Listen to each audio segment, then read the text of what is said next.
Вечно ќе ја сакам, убавка ја твоја, скопи кажи ми.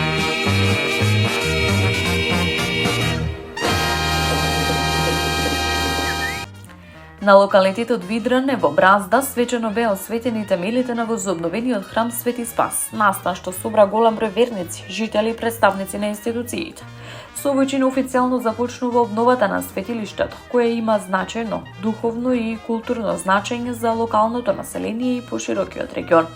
На свеченоста присуствуваше и министерот за култура Зоран Љутков, кој преку објава на социјалните мрежи истакна дека за него представувало чест и благослов да биде дел од осветувањето на темелите на храмот.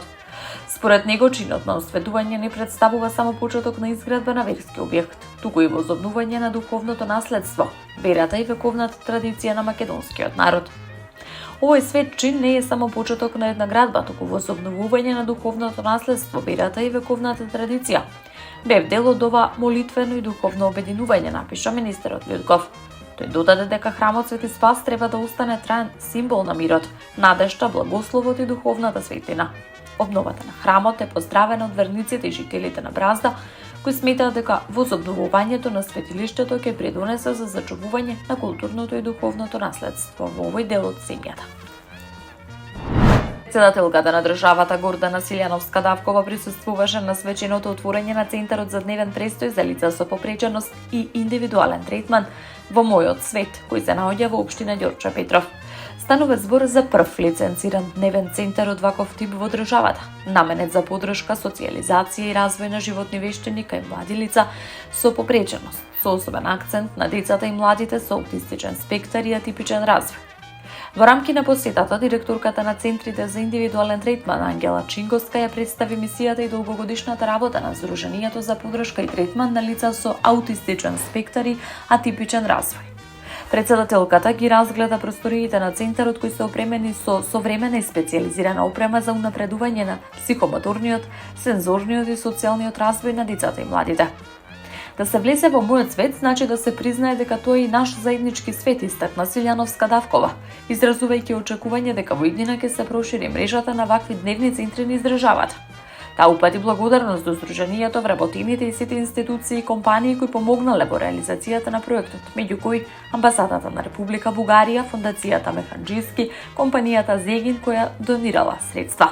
Во делот на адолесценти и млади лица се организираат групни активности насочени кон развој на социјални комуникацијски вештини, поттикнување самостојност, стекнување на секојдневни животни навики, креативни и работно-окупацијски активности.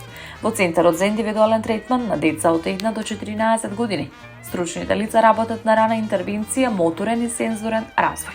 Центарот работи секој работен ден од 8 до 16 часот. По потреба услугите може да се продолжат и до 18 часот во договор со родителите и старателите, велат оттаму. Градоначалникот на општина Центар Горан Герасимовски сподели дека денеска успешно бил реализиран пролетен круз 2026, посочи дека учениците покажале исклучителен спортски дух, упорност и енергија. На крузот учествувале 160 ученици од сите основни училишта на подрачјето на општина Центар. Најуспешните надпреварувачи беа наградени со пехари, пофалници, а за сите учесници обезбедени се маичка, храна и вода. Горди сме на сите ученици, наставници и организатори кои придонесоа за успешна реализација на овој спортски настан.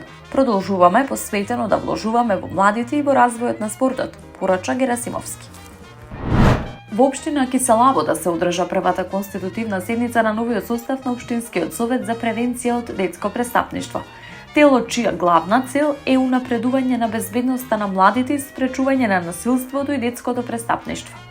На седницата за председател на Советот е избрана Фани Мечкарова Стевковска, која доаѓа од Советот на родители при основното училиште Кирил Печинович. Новиот состав на Советот е формиран од представници на повеќе институции и организации, меѓу кои полициските станици од Киселавода и Драчево, Министерството за труд и социјална политика, Меѓуопштинскиот центар за социјална работа, правосудните органи, Општинскиот совет, како и представници од советите на родителите од градинките, основните и средните училишта на територија на општината. Главната цел на Советот е да се зајакне координацијата и соработката меѓу институциите, невладиниот сектор и граѓанските организации. Од општина Киселавода информираат дека заедно со новиот состав на Советот ќе се превземаат конкретни мерки насочени кон подобрување на безбедноста во училиштата. Во рамки на состанокот биле донесени конкретни заклучоци за следење на актуелните состојби во училиштата.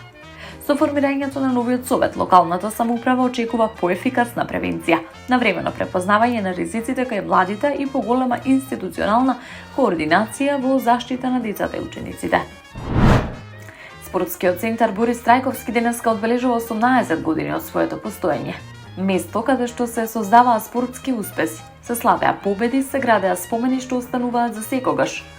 Во изминатите години бевме дом на врвни спортски настани, концерти, манифестации, илјадници моменти исполнети со енергија, заедништво и инспирација.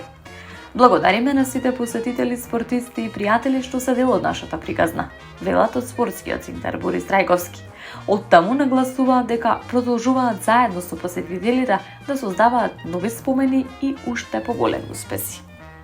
Таму е Скопје, град мој љубав лише, што ми расте сни. Вечно